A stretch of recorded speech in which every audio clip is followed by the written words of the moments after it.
BFM Business présente Edwige Chevrillon, la grande interview. Bonsoir à tous, bienvenue dans la grande interview. Que se passe-t-il entre les industriels et EDF? Pourquoi aucun accord n'a été signé? Bonsoir Nicolas Douarenne. Bonsoir Edwige Chevrillon. Merci d'être avec nous. Vous êtes président de l'UNIDEM. Alors l'UNIDEM, c'est l'Union des industries utilisatrices d'énergie, même très utilisatrices d'énergie, les électro-intensifs, comme on dit, comme Air Liquide, Arkema ou encore Renault. C'était il y a tout juste un an, jour pour jour.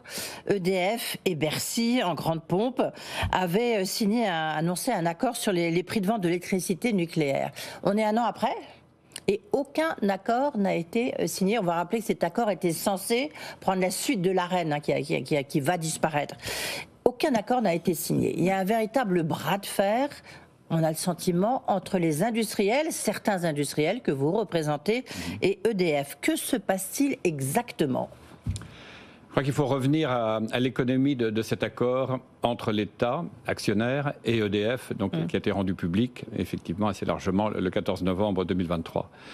Il avait deux volets. Le premier, c'était la reconnaissance, à la demande d'EDF et de son président, d'une liberté commerciale reconnue à EDF à partir du 1er janvier 2026, à la fin de ce fameux dispositif de l'Arenh. La contrepartie de cette liberté commerciale, qui a été consacrée dans l'accord, était que pour une population bien définie, particulièrement exposée à la concurrence internationale, les industriels que nous représentons, électro-intensifs, où l'électricité pèse très lourd dans leur coût de revient, ils bénéficient de contrats à long terme parce qu'eux ne peuvent pas vivre sur le marché. Que le marché soit bas ou soit haut, le marché est volatile, il est de plus en plus, on va y revenir, il ne peut pas vivre. C'était le deuxième, c'était le pendant du premier volet, liberté commerciale reconnue. Force est de constater aujourd'hui qu'effectivement, un an après, mais en réalité 18 mois après, parce que les premières discussions sur le projet de contrat que EDF nous a présenté, qui s'appelait le CAPN, qui s'appelle toujours les le CAPN. fameux CAPN. On adore les acronymes, de toute manière, les acronymes, voilà. dans la fonction publique. Ça date de 18 mois. 18 mois après, je suis obligé de constater aujourd'hui qu'il y a eu une quarantaine de lettres de confidentialité signées, 25 ou 30 disons, et que là-dessus, il y a 4 lettres d'intention seulement. Et une lettre d'intention ne fait pas un contrat. Une lettre d'intention est une lettre d'intention, un contrat en tenue tout autre. Une lettre d'intention ne donne pas nécessairement lieu à la signature d'un contrat derrière. Voilà, donc la situation est extrêmement préoccupante, les choses n'ont pas avancé, les choses sont bloquées, on est effectivement dans un bras de fer. Que se passe-t-il? Parce que EDF dit donc effectivement, il y a quand même 5 contrats, enfin 7 lettres d'intention qui ont été signées, il y en a d'autres à la clé. Vous dites qu'il y a des négociations quand même avec les uns et les autres. Pourquoi ça bloque? Quelle analyse vous faites? EDF, il fait quoi? EDF, ils ont envie évidemment et notamment Luc Rémont, qui a pris les rênes à un moment extrêmement difficile de l'entreprise qui a été nationalisée. Il a envie de reconstituer un peu l'état financier d'EDF. Puis en plus, il y a des énormes investissements futurs. À votre avis, c'est ça, et que le gouvernement finalement privilégie EDF un peu sur les dos des industriels que vous représentez? Le gouvernement ne privilégie personne. Je crois que le gouvernement, dans cette affaire, c'est une discussion entre entreprises. Et c'est très important que ça le reste. L'État, l'actionnaire, est là pour garantir le bon déroulement du processus et qu'il aboutisse. Et c'est ce sur quoi j'insiste aujourd'hui. Ce processus a duré trop longtemps. Il n'est pas normal qu'une négociation, aussi difficile soit-elle, et elle l'est. Elle l'est particulièrement parce qu'elle va nous engager pour 15 ans. Et donc on ne traite pas de cette question-là en quelques mois. Pour autant, 18 mois après, il y a urgence. L'Arenh disparaît dans un an. Il disparaîtra de toute façon, il y a cet effet falaise qui nous menace. Donc il est impératif maintenant d'aboutir et de sortir. Alors quant à la situation d'EDF, bien évidemment que Luc Rémont, il fait tous ses efforts. Le redressement de la production industrielle d'EDF est tout à fait remarquable, nous le saluons. Ils reviennent à un niveau de production normal, ils affichent des ambitions d'atteindre les 400 TWh. On en accepte l'augure et on l'espère vivement parce que ça profitera à tout le monde, ça profitera au marché, ça profitera aux exportations, aux résultats d'EDF et à sa trajectoire financière. Toujours est-il qu'il faut constater que dans un an, EDF va passer d'une situation où il vendait sensiblement 120 TWh, c'est-à-dire presque un petit tiers de sa production nucléaire, à 42 €, ce fameux prix Arenh bloqué depuis plus de 12 ans. Il va les placer sur le marché à des prix qui sont, si on raisonne sur les prix actuels, de l'ordre de 60-65 €. On va revenir sur le prix, parce qu'évidemment, ça bloque sur la question du prix. Oui. Donc, il va y avoir un effet, je dirais, un effet de valorisation du portefeuille et du chiffre d'affaires d'EDF et du résultat des EBITDA. Et d'ailleurs, vous devrez constater que le résultat d'EDF sur le premier semestre est, très bon. nonobstant le fait qu'il y ait ces 120 TWh à 42 €, nonobstant, a été tout à fait satisfaisant. 19 milliards d'EBITDA, on va voir ce qui va être le résultat 2024, il devrait être en ligne. Donc vous répondez pas à ma question, pourquoi ça bloque? Alors pourquoi ça bloque? Pour une raison, pour un certain nombre de raisons. Pour une raison principale, c'est que nous avons deux approches distinctes. EDF raisonne en coût de production. EDF avance une définition de coût de production qui est la sienne, on va y revenir, et dit je ne peux pas vendre en dessous de mon coût de production. Nous ne contestons absolument pas ce point. Nous ne contestons pas le fait qu'un industriel ne peut pas vendre en dessous de son coût de production. Ou s'il le fait de façon extrêmement marginale, il ne peut pas le faire de façon durable, il ne peut pas le faire sur 15 ans, il ne peut pas le faire de façon significative. Parce qu'à ce moment-là, c'est le début de la fin, si vous ne couvrez pas vos coûts. Pour autant, et nous disons en face, écoutez, la logique du coût de production, on l'entend, mais nous, on a une logique d'exposition à concurrence internationale. Nos concurrents, qu'ils soient au Moyen-Orient, aux États-Unis, en Chine, bénéficient de prix réglementés, aux États-Unis, de prix réglementés ou pas, ils sont en tout état de cause dans des fourchettes de prix qui sont très très sensiblement inférieures à ce que vous prétendez pouvoir nous offrir. Et donc, premier point, donc on oppose une logique de marché de concurrence internationale d'exposition à une logique de coût de production, de coût de revient. Le deuxième point que nous mettons en avant, c'est de dire nous contestons votre méthode, la méthodologie que vous utilisez pour définir ce coût de production. Ah oui, le fameux, on en a parlé notamment avec Emmanuel Vargon, voilà, de la Creux, nous contestons. Et en particulier parce que cette méthode, qui est dite chez EDF le coût courant économique, ne nous paraît pas correspondre à la réalité d'un coût de production tel qu'il doit nous s'appliquer à nous. Il y a dans cette définition du coût courant économique qu'il n'adresse pas le futur nucléaire, le financement nucléaire, il adresse le parc existant. Il y a des éléments que nous considérons, des éléments de charge que nous considérons que des charges indues que nous n'avons pas à payer. Qu'elles soient dans le compte d'exploitation d'EDF. Oui, qu'elles soient dans votre compte d'exploitation, ok, mais pas dans le nôtre indirectement, à travers le coût de l'électricité. Exactement. Et nous disons, faisons un détourage. Et c'est d'ailleurs le raisonnement qui avait été retenu pour calculer l'AREN. L'AREN est calculée, je ne vais pas rentrer dans les détails comptables, enfin ça parle au directeur financier. Technique, non, oui. On part d'une valeur nette comptable, on ajoute les charges d'exploitation, les charges de capital, et on aboutit à... Bon. La Creux, qui a été saisie 3 fois du sujet, en 2020, en 2023 et en 2024. La Commission de régulation de l'énergie. La Commission de régulation de l'énergie qui a accès à tous les éléments d'information de façon détaillée. Elle a la comptabilité tranche par tranche du parc nucléaire, donc elle est plus à même. La Creux a rendu des rapports confidentiels, mais qui néanmoins valide cette méthodologie de l'approche par la valeur nette comptable avec un certain nombre d'éléments complémentaires. Voilà. Donc cette opposition, et Luc Rémond nous oppose, non, moi c'est le coût courant économique parce que c'est l'ensemble des charges. À vos yeux, vous industriels, quel est le vrai prix de l'énergie nucléaire? Eh bien, il n'y a pas de vrai prix, il y a le prix il y a le leur et le nôtre. Oui, le leur est à combien? Le prix est sensiblement, le coût de production tel qu'il a été rendu public, il est sensiblement dans les 70-75 € par mégawattheure. Bon, la Creux, elle avait dit 60. La Creux a dit 60, absolument. Voilà. Et vous dites quoi? Nous ne prononçons pas ce coût de revient. Ce n'est pas notre sujet. Si, c'est votre sujet. Si, parce que comme vous dites, ça rentre dans vous, pour le coup, dans vos comptes d'exploitation. Ça n'est pas notre sujet que de arbitrer sur ce qu'est le coût de production réel d'EDF. En même temps, vous dites 70 €, c'est beaucoup trop. Industriel, quand je parle avec mes clients, je ne leur parle pas du coût de production. Le coût de production, c'est ma boîte noire. C'est ma boîte noire. Je leur parle de leurs besoins, je dresse leurs besoins, j'examine leur situation concurrentielle, je regarde s'ils me racontent des salades ou pas, si effectivement leur concurrence, est-ce qu'elle est européenne, est-ce qu'elle est circonscrite, est-ce qu'elle est extra-européenne ou pas.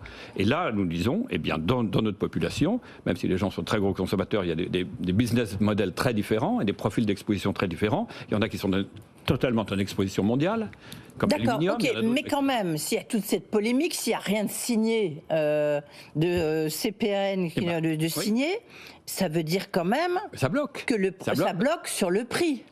Fondamentalement sur le prix. Les autres points qui sont des points il y a d'autres points. Enfin, si c'était de nouveau à 50 €, je pense qu'il n'y aurait pas de problème. Absolument. Donc ça bloque sur le prix, incontestablement. Mais c'est pour ça que le coût de production, c'est pas mon affaire. Moi, c'est le prix que EDF va nous proposer au 1er janvier 2006 et ensuite 2026. Et ensuite, comment ce prix va être indexé pour les 15 années à venir. Ce qui est un autre sujet. Parce que est-ce que c'est le coût réel pur? Est-ce qu'on fait plein pot, pour parler communément?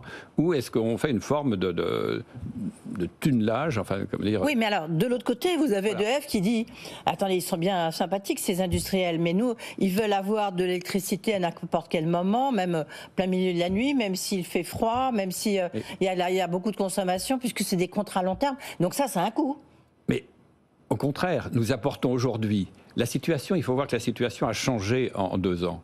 Aujourd'hui, nous allons très certainement vers un excès, une abondance d'électricité. Ouais. L'équilibre offre-demande sur l'électricité sur le marché européen, c'est malheureux, à certains égards malheureusement, est en train de se transformer. Il y a 2 ans, on ne parlait que de pénurie, de rareté, d'explosion de la demande d'électricité d'ici 2050. Nous ne remettons pas en cause les projections 2050, du fait de la décarbonation, l'électrification, les véhicules électriques, le bâtiment, etc., etc.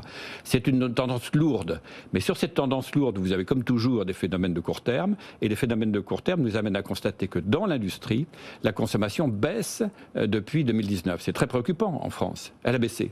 Elle a baissé de quasiment 15 à 18% depuis 2019. Ah, c'est bien, ça, c'est la décarbonation. Non, c'est pas bien. C'est pas bien parce que ça traduit la fermeture des usines, le ralentissement d'activité et la baisse de la demande. Ok, autant pour moi. Un peu de progrès. Mettons sur ces 18%. Oui, c'est des économies d'énergie. Il y a 3% d'économies d'énergie, d'efficacité énergétique. On continue à en faire, on essaye, on continue à en faire. Et le reste, c'est de la baisse de la demande et c'est de la crise et c'est de la concurrence internationale auquel nous ne pouvons pas résister.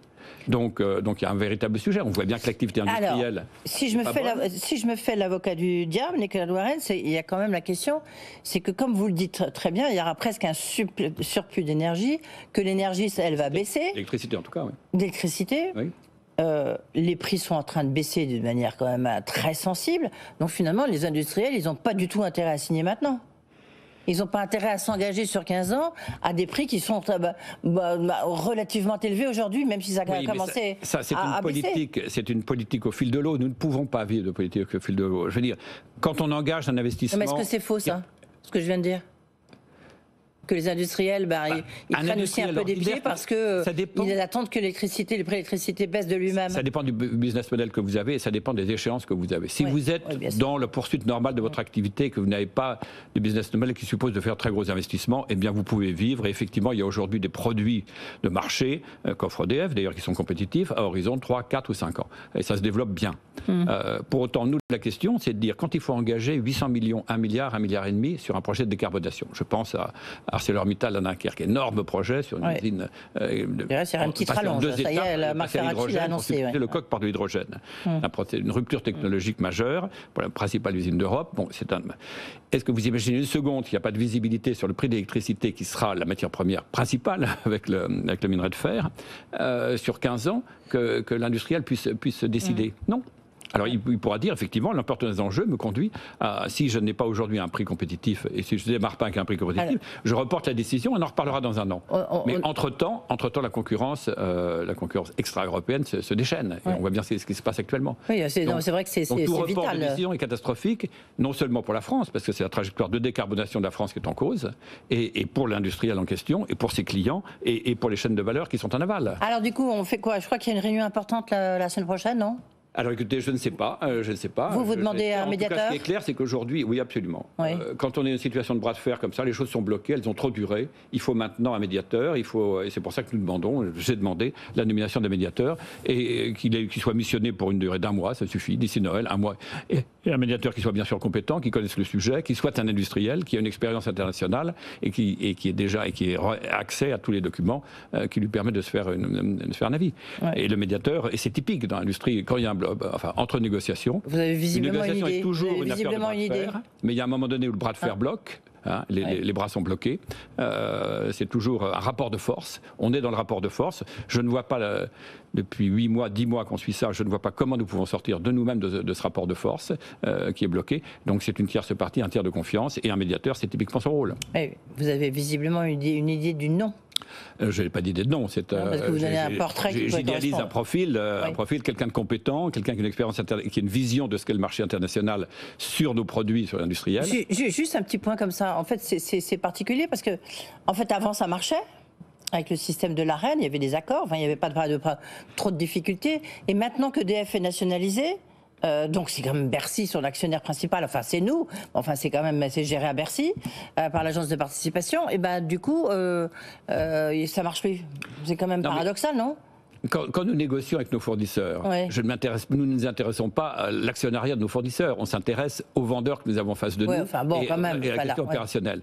Cette question de l'actionnariat d'EDF, c'est une question qui ne nous regarde pas. C'est pas le sujet. Est-ce que EDF est en situation de matcher les prix d'où nous avons besoin ou pas, je dirais. Voilà. Et donc, les choses, je dirais, à cet égard, sont aussi simples que ça, même si le sujet est technique et autre. On a aujourd'hui... C'est un enjeu vital, hein, c'est un enjeu vital quand même. L'électricité, l'énergie, c'est un enjeu vital. Et pour des entreprises qui appartiennent à l'UNIDEM. Ça le deviendra de plus en plus, parce que les gens qui aujourd'hui consomment beaucoup de gaz chez nous, les verriers par exemple, qui utilisent du gaz, vont passer à l'électricité, etc. Les 3/4.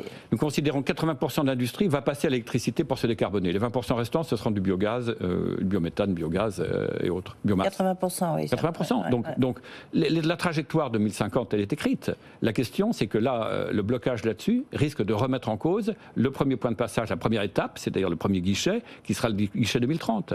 À certains égards, le guichet 2030 de la décarbonation, pour nos industries, il est en train d'être raté.